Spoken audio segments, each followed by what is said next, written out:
Sveiki, kavos mylėtojai! Ar žinojote, kad Italijoje paprašius kapučino po pietų galite susilaukti keistų žvilgsnių? Šiandien apie itališkas kavos tradicijas, kurios suformavo ir viso pasaulio kavos kultūrą. Italai retai geria 100% arabiką. Jų paslaptis meistriški mišiniai. Jie deda tam tikrą kiekį robustos, tam tikrų santykių.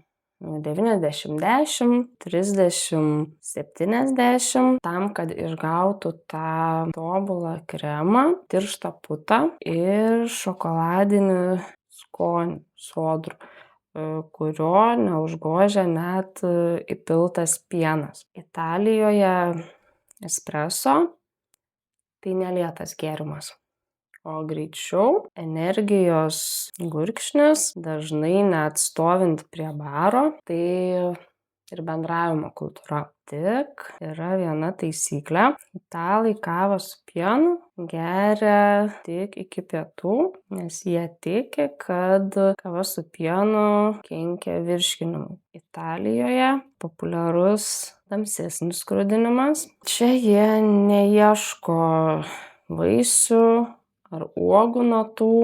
Tai, ko jie ieško, yra deginto cukraus saldumas, deginti riešutai, tamsi duona. Jie ieško būtent tokių natų savo kavos puodelyje.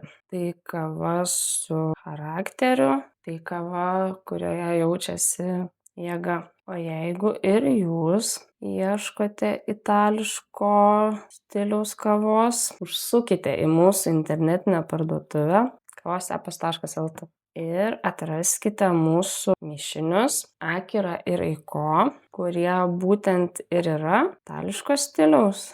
Įsigykite ir mėgaukitės itališko stiliaus kava ir jūs jau šiandien.